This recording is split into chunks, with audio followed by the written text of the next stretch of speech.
Turkish water of Bahamas lies a mystery that baffled mystery seekers, explorers, scientists for decades. पानी के इतना नीचे एक रेक्टेंगुलर शेप के स्टोन मिलना लाइक अ एंशिएंट रोड। वो दिखने में बिल्कुल ऐसे स्टोन थे जो कि बहुत ज़माने पहले ऐसे रोड्स को बनाया जाता था, मैन मेड ही, जो कि रेक्टेंगुलर शेप के होते थे। और वो पानी के नीचे मिलना बिल्कुल वैसे जैसे कि एक एटलांटिस सिटी थी जो कि रातों रात पानी के अंदर गायब हो गई थी।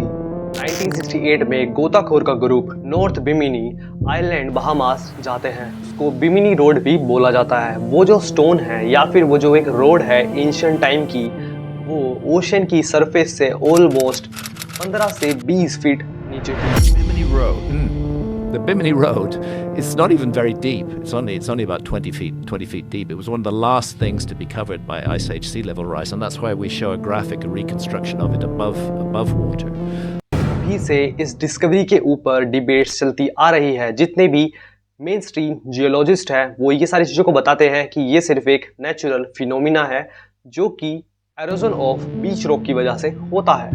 इसका मतलब बेसिकली ये होता है कि एरोजन ऑफ बीच रॉक, जितनी भी बीच पे ऐसी एक रॉक्स होती हैं बीच में, बीच के साइड में, जो कि बहुत ही ज़्यादा शार्प होती हैं, जब वो इतना टाइम तक वो पानी के अंदर रहती है तो उनका यहाँ पे सालों से सालों इरोजन होना स्टार्ट होता है और वो एक ऐसे फॉर्म में आ जाती है। वो जो स्टोन्स होते हैं जो कि बहुत ज़्यादा स्मूथ और प्लेन टाइप के हो जाते हैं पानी के अंदर जाते जाते, और तभी से ऐसा एक नेचुरल फिनोमिना होता है वो, जिस वजह से वो ऐसे एक स्लेब से बन जाते हैं, एक वो ऐसा प्रॉपर रोड दिखनी स्टार्ट होती है। It's made of extremely regular blocks, megalithic blocks, on a very large scale, more than 1,000 feet in length. When you dive on it, and I've dived on it multiple times, and I went back to diving in order to dive on it again in this series, it's impossible to believe that it's entirely a work of nature. जैसे कि मानो ये कोई ancient चीज है जो कि छुपी हुई है पानी के अंदर। दूसरी साइड लोगों का ये भी मानना है कि ये शायद से कोई मिस्टीरियस या फिर एंशिएंट चीज हो सकती है जो कि एंशिएंट सिविलाइजेशन का पार्ट भी थी। सबसे पहले एटलांटिस सिटी जो कि ओशन के अंदर रातों रात गायब हो गई थी, इसके बारे में सबसे पहले प्लूटो ने बात की थी जो कि एक ग्रीक फिलोसोफर थे। ये सिटी 11,000 साल पहले ओशियंस की वेव में डिसअपेयर हो गई थी।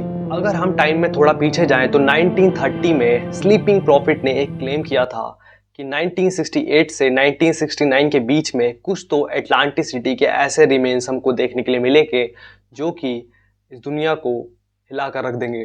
और एग्जैक्टली वही हुआ। 1968 में प्रॉफिट ने जैसे कि क्लेम करा था कि इस टाइम पीरियड के बीच में एक रोड या फिर कुछ भी ऐसे पार्ट एटलांटिस सिटी का हमको देखने के लिए मिल सकता है।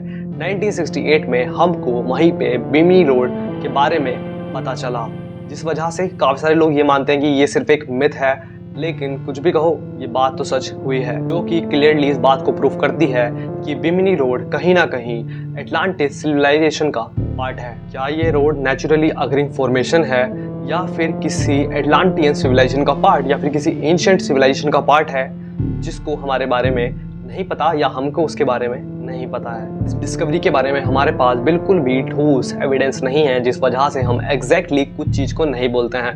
आप लोगों का क्या मानना है कि ये सच है या फिर एक मिथ है?